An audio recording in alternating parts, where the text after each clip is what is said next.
Hi everyone, आज की इस वीडियो में हम colonialism and the country side के सारे मोस्ट इंपॉर्टेंट क्वेश्चंस देखने वाले हैं। इस एक वीडियो में सारे हम क्वेश्चंस कवर कर लेंगे। तो ये वीडियो अगर आप अच्छे से देख लेते हैं तो आपका पूरा चैप्टर का प्रिपरेशन हो चुका होगा। Explain how the East India Company subdued the authority of zamindars in the Bengal. तो जमींदार की पावर को क्यों सबड्यू करना चाहते थे? क्योंकि इंपॉर्टेंट फिगर्स की तरह तो देख रही थी गवर्नमेंट इनको, लेकिन गवर्नमेंट इनको कंट्रोल और रेगुलेट करना चाहती थी क्योंकि इनके पास बहुत ज़्यादा ऑटोनॉमी थी, बहुत ज़्यादा पावर थी, जिसको ये लोग अब रिस्ट्रिक्ट करना चाहते थे। तो इनकी ट्रूप्स को डिसबैंड कर दिया गया, कस्टम ड्यूटीज जो इनकी थी उसको अबॉलिश कर दिया गया, इनके कोर्ट्स को सुपरविजन में ला दिया गया कलेक्टर के। कलेक्टर एक कंपनी का ऑफिशियल था, तो एट द एंड हुआ क्या, जो कलेक्टोरेट था कलेक्टर का, वो ज़्यादा एक इंपॉर्टेंट प्लेस बन गई, उसकी पोजीशन ज़्यादा इंपॉर्टेंस होने लगी। जमींदार की सारी पावर जो थी पुलिस करने की, जस्टिस प्रोवाइड करने की, वो खत्म होने लगी। Why were the zamindaris auctioned after the permanent settlement in Bengal give reason. ये आंसर जो आप देख रहे हैं, ये आंसर है द ट्विन ब्रोस के जो नोट्स हम प्रोवाइड करते हैं फ्री ऑफ कॉस्ट, उसका स्क्रीनशॉट। इसका लिंक आपको डिस्क्रिप्शन में मिल जाएगा। मैं आपको दिखाता हूँ कि ये कितने बढ़िया नोट्स हैं। आपको पूरा आंसर मैंने यहाँ पे पॉइंट्स में हाईलाइट करके दे दिया है, आपको बस 1 2 3 4 सब हेडिंग्स आपको याद रखनी है, पूरा आंसर अपने आप याद हो जाएगा। रेवेन्यू डिमांड जो थी वो बहुत ज़्यादा हाई थी, इतनी ज़्यादा हाई थी कि लोग पे ही नहीं कर पा रहे थे। हाई क्यों थी? क्योंकि परमानेंट सेटलमेंट था। तो ब्रिटिशर्स ने बोला कि भाई परमानेंट है, हम फ्यूचर में तो बढ़ा नहीं पाएंगे, लेकिन आपको बेनिफिट होगा फ्यूचर में। तो अभी आपको डिफिकल्ट लग रही है, लेकिन जब फ्यूचर में आपका बेनिफिट बढ़ेगा तो ये जो हाई डिमांड्स है ये आपको नॉर्मल लगने लगेंगी। तो इसलिए इसको हाई डिमांड सेटल किया गया था to anticipate the future loss. फिर डिप्रेस्ड प्राइसेस, जो एग्रीकल्चर प्राइसेस थी वो एकदम गिर रही थी, जिसके कारण एक तो ऊपर से हाई डिमांड है, प्राइसेस लो हो रही हैं, तो उसके कारण कैसे जो पेजेंट्स हैं वो टैक्स अपना रेवेन्यू पे कर पाएंगे। फिक्स्ड रेवेन्यू, रेवेन्यू एकदम फिक्स था, लेकिन मॉनसून तो फिक्स नहीं है, प्रॉब्लम्स तो तभी भी आ रही हैं। तो प्रॉब्लम्स वगैरह आती थी, जिसके कारण कई बार इतना हाई डिमांड रेवेन्यू जो था वो नहीं दे पाते थे पेजेंट्स। ऊपर से सनसेट लॉ लगा दिया गया था कि भाई इस तारीख के इस सनसेट के पहले ही देना पड़ेगा, 1 2 दिन भी आगे पीछे नहीं, आपकी जो जमींदारी है वो बेच दी जाएंगी। और जमींदार could not collect the rent. तो जमींदार होते थे, उनके अंडर में बहुत सारे विलेजेस होते थे। तो जो विलेजर्स थे, जो राइट्स वगैरह थे, जोतेदार वगैरह थे, हमने इस चैप्टर में अगर आपने एक्सप्लेनेशन वीडियो देखे तो हमने पूरी बात करी थी कि वो लोग कई बार जमींदारी को रेवेन्यू नहीं देते थे। तो जब जमींदार को ही रेवेन्यू नहीं मिलेगा तो ये आगे ब्रिटिशर्स तक कैसे पहुंचाएगा। तो ये थे सारे रीजन, आपको हेडिंग्स याद कर लेनी है। अगला क्वेश्चन है, the evidence contained in the 5th report is invaluable, explain. Multiple question मैंने डाले हुए हैं क्योंकि कई बार एक ही टॉपिक से अलग अलग तरीके से घुमा के क्वेश्चन पूछ लिया जाता है, या फिर हो सकता है आपसे ये पूछ लिया जाए कि 5th रिपोर्ट तो बहुत बढ़िया थी, लेकिन उसको सप्लीमेंट करने के लिए क्या रिसोर्सेस हम लोग यूज करते हैं, या फिर उसको हम अनक्रिटिकली क्यों एक्सेप्ट नहीं कर सकते, वो बताओ। तो क्या थी ये रिपोर्ट? 1813 में ब्रिटिश पार्लियामेंट में इसको सबमिट किया गया था। ये पूरी 1002 पेजेस की एक रिपोर्ट थी, मल्टीपल सीरीज की ये रिपोर्ट थी, और ये हम बात कर रहे हैं उस सीरीज की 5th रिपोर्ट की। 5th रिपोर्ट में इनवैल्यूएबल सोर्स ऑफ इंफॉर्मेशन है हमारी हिस्ट्री को समझने के लिए, हमारे लिए, लेकिन इसको हम अनक्रिटिकली एक्सेप्ट नहीं कर सकते क्योंकि ऑफ कोर्स ये एक साइड दिखाता है, ये एक्चुअल फैक्ट्स को नहीं दिखा रहा होता है। कई बार हमें इसमें देखने को मिलता है कि कुछ चीज़ें एग्जैजरेटेड है, कुछ चीज़ें अच्छे से एक्सप्लेन नहीं की गई हैं। तो रिसर्चर्स क्या यूज़ करते हैं, जो बाकी आर्काइव्स हमें देखने को मिलते हैं, बंगाल जमींदार के जो लोकल रिकॉर्ड्स हमें देखने को मिलते हैं, उन सबको स्टडी करके इसको करोबरेट करने की कोशिश करते हैं। तो 5th रिपोर्ट की हमें एक गलती देखने को मिलती है कि जो मैल एडमिनिस्ट्रेशन था ब्रिटिशर्स का, उसको दिखाने के लिए इन्होंने कई चीजें घुमा फिरा के एग्जैजरेट करके बता दी। For example the collapse of zamindari power, इसमें तो ऐसे दिखाया गया है कि जमींदारी पावर कोई बची ही नहीं, लेकिन एक्चुअल सीन क्या था, जमींदार अभी भी पावर में थे हमारे इंडिया में, वो मैनिपुलेट कर रहे थे बहुत सारी चीजों को और अपना पावर को होल्ड कर पा रहे थे। How did the zamindars manage to retain control over their zamindaris, वही क्वेश्चन जो अभी हमने डिस्कस किया। ये भी हमारे नोट्स वाला आंसर है। तो मैं पूरे टॉपिक एक्सप्लेन कर रहा हूँ, इसमें कहीं से भी क्वेश्चन उठ के आएगा, आपसे बन जाएगा। वैसे हमारे नोट्स में भी बीच बीच में आपको इंपॉर्टेंट क्वेश्चंस देखने को मिलेंगे, हाइलाइट्स देखने को मिलेंगे, तो काफ़ी हेल्पफुल ये नोट्स हैं।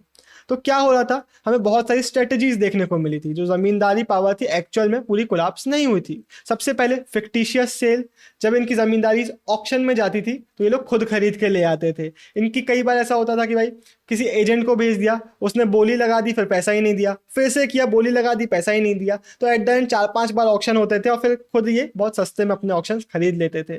कई बार अपनी जो जमींदारी थी फीमेल मेंबर्स के नाम में कर देते थे क्योंकि विमेन से ज़मींदारी टेक ओवर नहीं की जाती थी, ऑक्शन मैनिपुलेट कराते थे। तो इस तरीके से अगर आप ये सारे रेड में जो मैंने हाईलाइट किए उनको भी आप याद रख लेंगे, अंदर का आंसर आप खुद से फ्रेम कर पाएंगे। तो इस तरीके से मैंने नोट्स को पूरा बनाया हुआ है। कई बार ये भी होता था कि किसी की जमींदारी तो बिक गई है लेकिन नया कोई इंसान आके उस जगह पर पोजीशन नहीं ले पा रहा है, क्योंकि जो पुराने वहाँ के जो विलेजर्स हैं वो नए इंसान को आने नहीं दे रहे हैं, या फिर कई बार जो पुराना जमींदार है वो अपने लठियाल भेज देता था, किसी नए इंसान को आने नहीं देता था। तो ये पूरा रीजन था, जमींदार की पूरी पावर खत्म नहीं हुई थी। अब 3 इंपॉर्टेंट टॉपिक है, मैं इनसे कोई क्वेश्चन नहीं डाल रहा हूँ, मैं चाहता हूँ कि पूरे पहाड़ियास का जो टॉपिक है, संथाल्स का जो टॉपिक है और दमीनी को है, ये तीनों टॉपिक आपको पूरे पता होना चाहिए, क्योंकि इनसे बहुत सारे क्वेश्चंस बन जाते हैं। तो मैं फटाफट तीनों को आपको एक्सप्लेन कर देता हूँ, आगे इनके हम कुछ क्वेश्चन भी देख रहे होंगे। All you need to know about Paharias. तो क्या क्या है पहाड़िया? सबसे पहले तो कहाँ रहते थे, मेरा पेन कहाँ गया, हाँ, राजमहल हिल्स में रहते थे। और फिर एट द एंड हमें क्या देखने को मिलता है कि इनको डीपर जाना पड़ रहा था राजमहल हिल्स में। क्यों? क्योंकि ये लोग शिफ्टिंग कल्टीवेशन प्रैक्टिस करते थे which was not supported by the colonial government. ये लोग क्या करते थे, एक जगह पर स्लैश एंड बर्न किया, उसके बाद आगे बढ़ गए। इस तरीके से ये लोग पूरा अपना कल्टीवेशन मेथड फॉलो करते थे। प्लस फॉरेस्ट के जितने भी प्रोड्यूस होते हैं उनका भी ये लोग यूज करते थे। फॉर एग्जांपल महुआ हो गए, ये लोग सिल्क रेयर कर रहे होते थे, would for charcoal production collect करते थे, रेजिन फॉर सेल कलेक्ट कर रहे होते थे। तो बेसिकली इनकी पूरी जो लाइवलीहुड थी वो फॉरेस्ट से कनेक्टेड थी। फॉरेस्ट ड्वेलर्स थे Paharias, hunters, shifting cultivators, food gatherers, charcoal producers और सिल्क फॉर्म रेयरर्स की तरह ये लोग अपनी लाइफस्टाइल स्पेंड कर रहे होते थे। एक और क्वेश्चन कई बार पूछ लिया जाता है कि जो पहाड़ियास हैं वो रेगुलरली रेड कर रहे होते थे सेटल्ड कल्टीवेटर्स के ऊपर, तो रेड्स को सर्वाइवल का पार्ट माना जाता था। नीचे जाते थे, रेड कर देते थे, कुछ टैक्स उनसे कलेक्ट कर लेते थे और पीस मेंटेन करवाने के लिए एनुअली मनी चार्ज कर रहे होते थे। इनके एरियाज से भी अगर आपको निकलना है तो आपको ट्रिब्यूट्स देना पड़ रहा होता था। तो ये सब हमें इनकी फीचर्स देखने को मिल जाते हैं। फिर आते हैं पूरे हमारे संथाल्स। संथाल्स वो लोग थे जो कि सेटल्ड एग्रीकल्चर कर रहे होते थे और सेटल्ड एग्रीकल्चर को कॉलोनियल गवर्नमेंट सपोर्ट कर रही होती थी, इसलिए इनको दिया गया दमीन ई को का रीजन। दमीन ई को बोला गया कि भाई आप संथाल्स का नाम कर दिया है, लेकिन आपको इस एरिया का 1/10 ऑफ द जो एरिया है वो पूरा क्लियर करके कल्टीवेट करना पड़ेगा, सेटल्ड कल्टीवेशन वहां पे फैलाना पड़ेगा नेक्स्ट 10 ईयर्स के पीरियड में। तो ये था पूरा दमीनी को का रीजन जो इनके नाम कर दिया गया था। लेकिन एट द एंड हमें ये भी देखने को मिलता है कि संथाल्स को भी ब्रिटिशर्स के अगेंस्ट जाना पड़ा। आगे हम एक क्वेश्चन में इसको देख रहे होंगे। जब राजमहल हिल्स में संथाल्स आए तो पहाड़ियास को पीछे जाना पड़ा, क्योंकि इनको फोर्सफुली ब्रिटिश गवर्नमेंट भी अगेंस्ट थी, संथाल्स भी उनकी जगह लेने लगे, तो उनको पीछे जाना पड़ रहा था। तो पहाड़ियास की जो पूरी लाइफस्टाइल थी उसको संथाल्स के आने से पूरा डिसरप्ट कर दिया गया था, और इसके पीछे किसका हाथ था? कॉलोनियल गवर्नमेंट का। In what way was the livelihood of पहाड़ियास different from that of Santhals? ये क्वेश्चन आ सकता है। तो इसमें आपको वही चीज लिखना है जो हमने यहाँ पीछे डिस्कस करी है कि भाई एक सेटल था, एक मूव करने वाला था, एक ये फॉरेस्ट में रहता था, एक आके दमीन को में सेटल हुआ था। तो ये सारे पॉइंट्स आप वहां पे लिख देंगे। इसका आंसर मैंने इसलिए नहीं डाला है। अब क्वेश्चन आता है व्हाट वाज दमीन ई को। वैसे मैंने एक एक्सप्लेनेशन वीडियो में ये चीज एक्सप्लेन की है। जब हमारे आइन आई अकबरी लिख के आता है तो उसको हम बोलते हैं आइन ए अकबरी, लेकिन दमीन आई को आता है तो वो होता है दमीन ई को, क्योंकि ये थोड़ा सा ट्रांसक्रिप्शन का खेला है। मैंने एक्सप्लेनेशन वीडियो में बहुत जगह पे समझाया हुआ है, तो मैं थोड़ा फटाक से यहाँ पे बता देता हूँ। तो मल्टीपल क्वेश्चन इस टॉपिक से पूछे जा सकते हैं, तो हम उसका पूरा आंसर देख लेते हैं। दमीन ई को जो रीजन था वो 1832 में पूरा डिक्लेयर किया था as the land of Santhals. यहाँ पे इनको बोला गया था आपको सेटल्ड प्रेजेंट करना है, 1/10 को आपको एरिया को कल्टीवेट करना है। लेकिन सून संथाल्स फाउंड कि भाई इनके साथ चीटिंग हो रही है, इनका जो लैंड दमीनी को का ये इनसे छीना जा रहा है। कैसे छीना जा रहा है? यहाँ पे बहुत हैवी टैक्स चार्ज किया जा रहा है, स्टेट टैक्स चार्ज कर रही है। जो मनी लैंडर्स है वो जब लोन इनको देते हैं तो बहुत हाई इंटरेस्ट पे देते हैं, जब ये चुका नहीं पाते तो उनसे लैंड छीन लिया जाता है। जमींदार जो है पावरफुल वो भी आके यहाँ पे असर्ट कर रहे हैं कंट्रोल और इनका लैंड छीनने की कोशिश कर रहे हैं। तो जब इनको ये समझ में आया कि जमीन एरिया हमसे छीना जा रहा है तो उन्होंने स्टेट के अगेंस्ट यानी कि कॉलोनियल गवर्नमेंट के अगेंस्ट, जमींदार के अगेंस्ट, मनी लैंडर्स के अगेंस्ट राइट्स कर दिए। और at the end Santhal Pargana was created in rights के बाद। Who was Buchanan?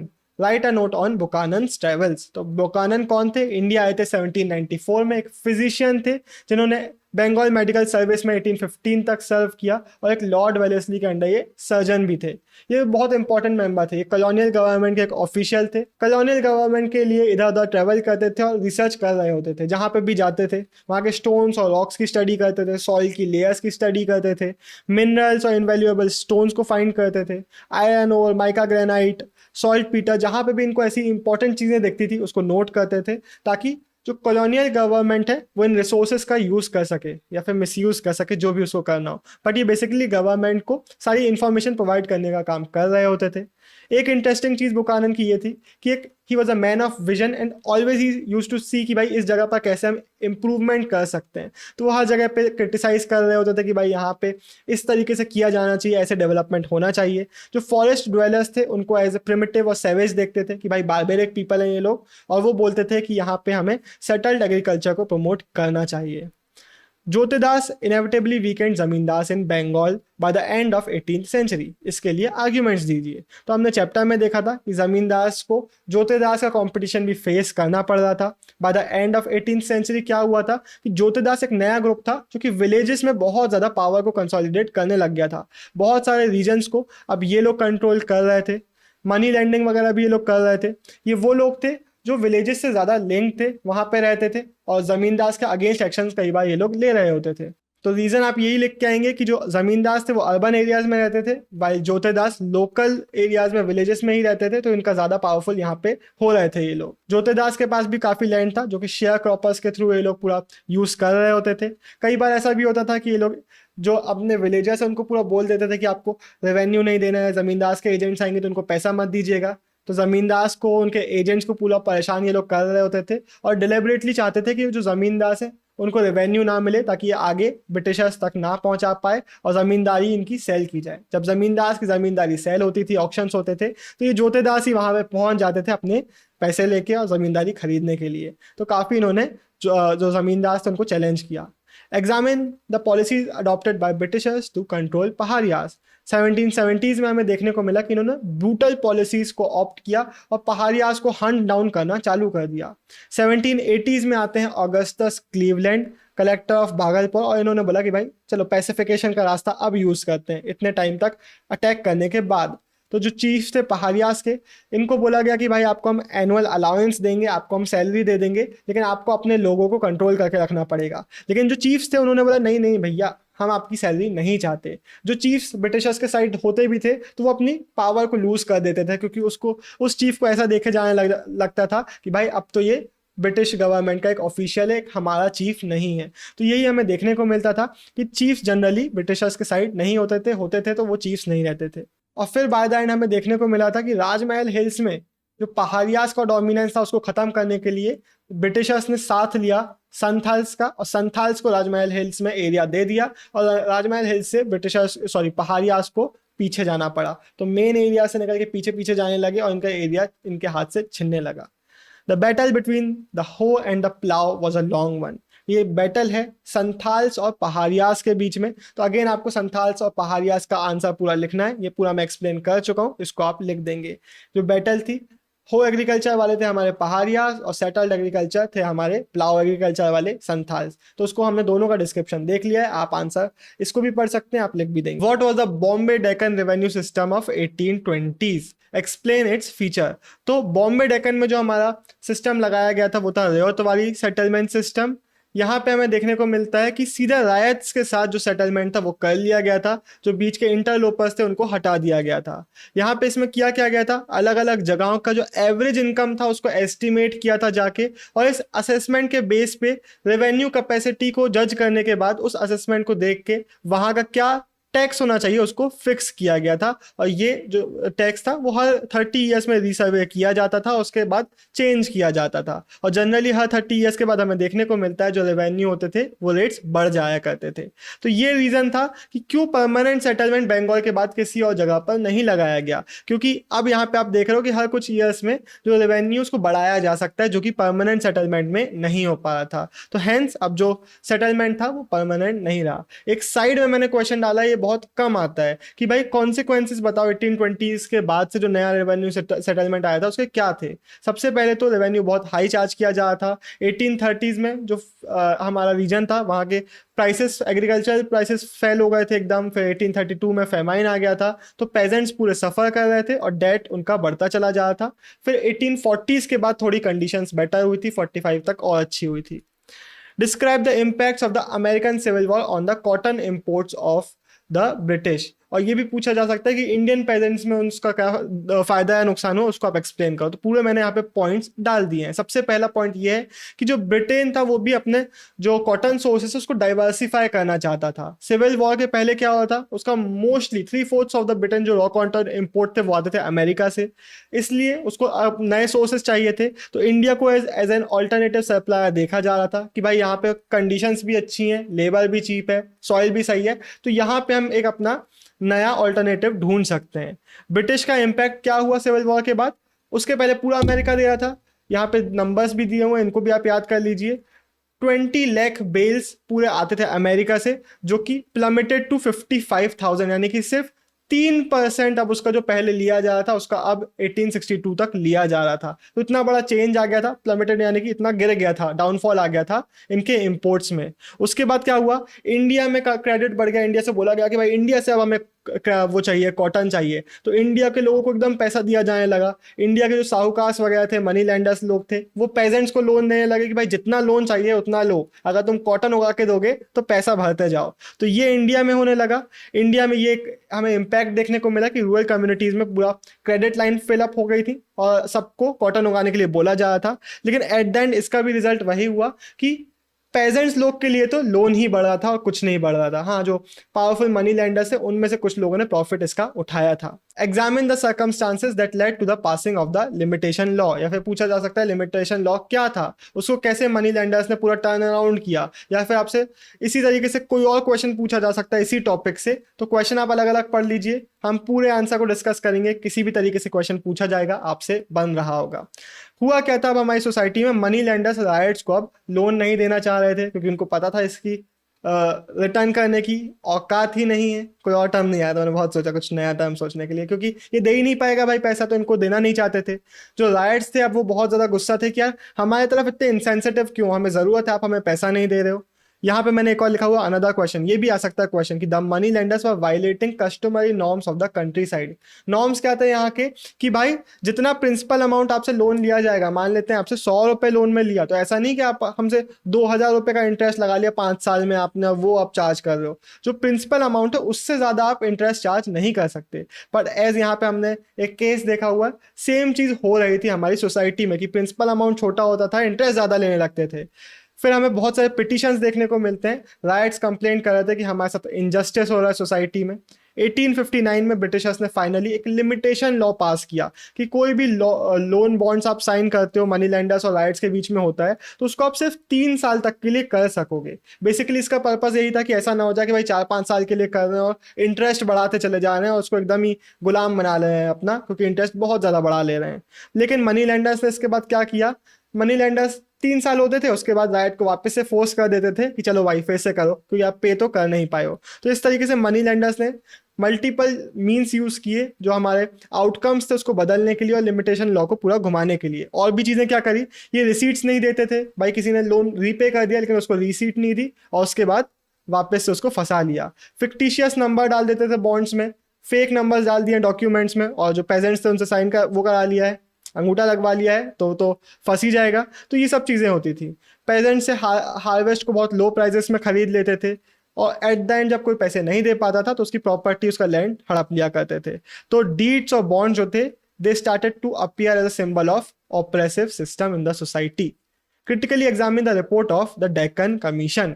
जो हमारी डेक्कन कमीशन थी, इनिशियली जो गवर्नमेंट थी ना बॉम्बे की, वो इस जो राइट्स हो रहे थे उसके तरफ कोई एक्शन लेना नहीं चाह रही थी, क्योंकि उनको लगा था कि भाई ज़्यादा कुछ सीरियस नहीं होगा। लेकिन जो गवर्नमेंट ऑफ इंडिया थी उसने बोला कि भाई 1857 में भी ऐसे ही हुआ था, हमें ज़्यादा सीरियस नहीं लग रहा था लेकिन बहुत सीरियस था। तो उसके बाद एक कमीशन ऑफ इंक्वायरी सेटअप की गई टू इन्वेस्टिगेट द कॉजेस जिसके कारण राइट्स हो रहे थे। इस कमीशन ने एक रिपोर्ट प्रोड्यूस करी जो कि ब्रिटिश पार्लियामेंट में प्रेजेंट की गई 1878 में।